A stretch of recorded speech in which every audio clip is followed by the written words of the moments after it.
शहर समेत जिले भर में गर्मी और उमस के बाद 2 दिन पहले हुई हल्की बारिश के कारण सांप बिच्छू जमीन से निकलकर खुले में आने लगे हैं। सांपों के आबादी क्षेत्रों में आने से यह लोगों के लिए खतरा हो सकता है। वन्य जीव रक्षक स्नेक कैचर कुलदीप सिंह ने बताया कि शहर की एक निजी कॉलोनी में सांप के काटने से महिला की हालत खराब हो गई, जिसे तत्काल अस्पताल पहुंचाया गया और मौके पर कोबरा सांप को रेस्क्यू किया। सिंह ने बताया कि प्री मानसून की बारिश के साथ इन दिनों ऐसे में सावधानी बरती जाए तो इससे बचा जा सकता है। सांप बिच्छू आमतौर पर जमीन के अंदर या चूहों द्वारा बनाए गए बिलों में रहते हैं। गर्मी और बारिश के समय ये बिलों में पानी भर जाने से ये जीव खुले में आ जाते हैं, जिससे कई बार लोग सर्पदंश का शिकार हो जाते हैं। इन दिनों शहरों व ग्रामीण इलाकों में खेत खलियान में छिपे जहरीले सांप और बिच्छू बाहर निकल रहे हैं। ये खेतों के पास सड़क पर हर रोज दिख रहे हैं। वन्य जीव रक्षक कुलदीप सिंह ने लोकवाणी को बताया कि सांप गर्मी में ठंडे पानी की जगह मटकियों के पास दीवार के कोने में बैठता है और सर्दी में चूल्हे के आसपास या गर्म जगह ढूंढता है। सांप घर व प्रतिष्ठान में निकले तो उसे छेड़छाड़ नहीं करे। सांप हमेशा दीवार के सहारे चलेगा या कोने में छिपेगा। वह कभी भी आंगन के बीच में नहीं चलेगा, इसलिए कोने में संभल कर जाए। सांप जहां बैठा होए उससे सावधानी बरते, अंधेरे स्थानों पर नहीं बैठे। बिजली गुल होने पर टॉर्च का उपयोग करें। सांप के काटने पर झाड़ा फूंक करवाने की जगह चिकित्सा का इलाज ले। इलाज में देरी ना कराए और सांप के काटने पर व्यक्ति ज़्यादा नहीं घबराए। घबराने से व्यक्ति जल्द बेहोश हो जाता है और मृत्यु तक बात हो जाती है। स्नेक कैचर सिंह ने यह भी बताया कि ग्रामीण अंचलों में स्ट्रीट लाइट के अभाव में लोगों को अंधेरे में ही पैदल चलना पड़ता है। वहीं बिजली गुल होने पर ग्रामीण क्षेत्रों में लोग गलियों और चौक चौराहों के अंधेरे स्थान पर बैठकर बिजली आने का इंतजार करते हैं। भीषण गर्मी और उमस से बचने के लिए कई लोग जमीन पर भी सोते हैं। ऐसे लोग कई बार जहरीले जीवों व सर्पदंश का शिकार हो जाते हैं। बारिश के मौसम व गर्मी में इन जहरीले जीवों से ज़्यादा खतरा रहता है। वहीं सिंह ने लोकवाणी से बातचीत करते हुए कहा कि इन जहरीले जीवों को छेड़े नहीं और इनसे सावधान रहे। दिखाई देने पर तत्काल पुलिस थाने व वन विभाग को सूचित करें ताकि इनका रेस्क्यू कर सुरक्षित जंगलों में छोड़ा जा सके।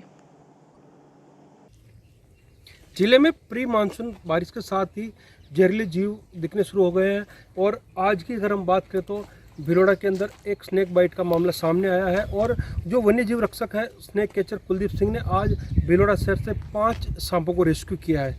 तो और किस प्रकार सावधान रखनी चाहिए इसी को लेकर हम चर्चा करते हैं वन्य जीव रक्षक कुलदीप सिंह से। सर, जिस प्रकार मानसून की आहट हो रही है और जिस प्रकार जहरीले जानवर हमें दिखाई देने, क्या सावधान रखनी चाहिए, क्योंकि भिलोड़ा स्नेक बाइट मामले में अग्रणी जिलों में आता है। वंदे मातरम दोस्तों, जैसा कि यहाँ पे वर्क कर रहे हैं अभी वाइल्ड एनिमल रेस्क्यू सेंटर की तरफ, तो पूरे ज़िले को संभाल रखा है। और फिर भी आज जैसे कि कमला इनक्लेवर से सुबह मॉर्निंग में फ़ोन आया था 11 बजे कि एक हमारे घर में सफाई करते हुए स्नेक बाइट हो गई है। तो उस लेडीज़ को तुरंत फ़ोन पे ही मैंने जिसने फ़ोन किया था घर मालिक को बोला, मैंने कहा आप तुरंत उनको हॉस्पिटल रेफ़र कीजिए, मैं आ रहा हूँ, रेस्क्यू करके देखते हैं। किवाड़ बंद कर दिया, किवाड़ बंद किया तो फिर मैं गया वहाँ पे मौके पे जाके मैंने कमरा खोला और सर्चिंग की तो अलमारी के पीछे स्पेक्टिकल कोबरा था, उसको रेस्क्यू किया।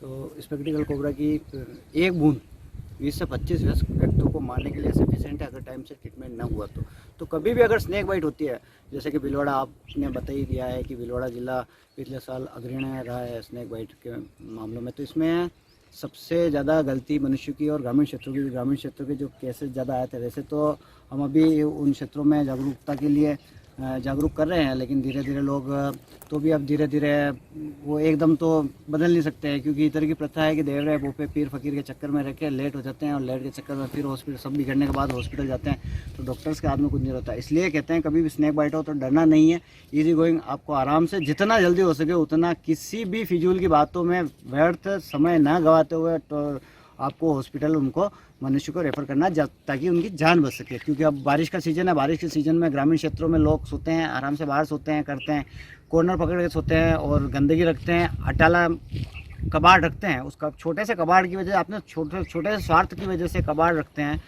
कि घर में, और उस कबाड़ की वजह से चूहे पैदा होते हैं, चूहों की वजह से सांप घर में आते हैं। मनुष्य केवल हादसों का शिकार होता है, अगर उसको खतरे का आभास होगा तो स्नेक बाइट होगी। और स्नेक बाइट होने के पश्चात लोग जो समय व्यर्थ कर रहे हैं उस समय को व्यर्थ न करते हुए हॉस्पिटल जाएंगे तो सारी स्नेक बाइट में लोग अच्छे से अच्छे बचते रहेंगे। भिलोड़ा की अगर बात करें, यहाँ कौन कौन से जो सांप हैं बहुतायत पाए जाते हैं और उनमें यहाँ कौन पे जहरीले होते हैं? यहाँ बहुत आपको पता है कि भिलवाड़ा ज़िले के अंदर, मेवाड़ के अंदर, ये भिलवाड़ा ज़िले में कि वर्ल्ड के जो हाईली वेनमस स्नेक है उसमें 4 जो मुख्य प्रजातियाँ हैं highly venomous, cobra, Russell viper, saw scale viper और कॉमन क्रेप, चारों ही भिलवाड़ा के अंदर पाई जाती है।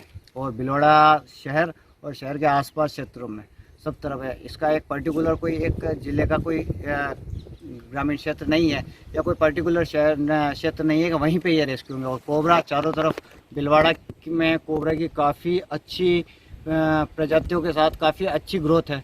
तो अधिकांश आबादी क्षेत्र से फ़ोन आते ही कि जाते हैं तो वहाँ कोबरा रेस्क्यू होते हैं, जो हाईली वेनमस है, जिसकी एक बूंद 20 से 25 लोगों के लिए, वयस्क लोगों के लिए मरने का कारण बन सकती है अगर टाइमली ट्रीटमेंट न मिले, क्योंकि उसमें न्यूरोटॉक्सिन नामक वेनम पाया जाता है। तो कभी भी है सावधानी हटी दुर्घटना घटी, इसलिए सावधानी पूर्वक रहें, वन्य जीवों से दूरी बना के रखें, छेड़छाड़ी ना करें, उनके पास नॉलेज के बिना, आपको ज्ञान के बिना, अधूरे ज्ञान में उनके पास जाने की चेष्टा ना करें, अन्यथा सीधे मारे जाओगे। यह फील्ड आपको मौका नहीं देता है, इसलिए कृपया अपना ध्यान रखें और अपने परिवार का पूरा ध्यान रखें। बिल्कुल। तो ये थे वन्य जीव रक्षक स्नेक कैचर कुलदीप सिंह, जिन्होंने बताया कि भीलवाड़ा के अंदर जो 4 सबसे जहरीली जो प्रजाति के जो सांप है वो भीलवाड़ा में पाए जाते हैं। साथ ही हम भी अपने लोकवाणी चैनल के माध्यम से दर्शकों से अपील करना चाहेंगे कि आपके आसपास जिस प्रकार इन्होंने बताया कि कबाड़ इकट्ठा न होने दें और जो घास फूस है वो साफ सफाई करके रखें, क्योंकि उसमें अधिकतर चूहे पनपते, चूहों से जिस प्रकार शिकार करने के लिए सांप आते हैं तो एक बहुत बड़ा कारण ये सामने आता है। साथ ही हम अपील करना चाहेंगे आपके आसपास भी अगर कोई जहरीले जानवर दिखाई दे तो आप संबंधित जो वन विभाग है उसको सूचना दें। साथ ही आपके क्षेत्र के थाने में भी आप इसकी सूचना दे सकते हैं। और साथ ही वन्य जीव रक्षक कुलदीप सिंह को भी आप, जो इनकी संस्था है, उसको आप मतलब जानकारी देकर उनको सुरक्षित वहाँ से रेस्क्यू करवाकर जो वन क्षेत्र है वहाँ पर उनको रिलीज कर सकते हैं। हम भी बार बार अपने चैनल के माध्यम से ये अपील भी करते हैं और कहना चाहेंगे कि जिस प्रकार स्नेक की जो बाइट की जो घटनाएं सामने आती है वो कहीं उसमें ना देरी करते हुए तत्काल जो पास में जो चिकित्सा सेवा जो उपलब्ध हो या अस्पताल हो वहाँ पहुँचे, ताकि जो मरीज है या पीड़ित है उसकी जान हमें बचाई जा सके। लोकवाणी के लिए मैं कैमरा पर्सन पंकज के साथ प्रहलाद तेली।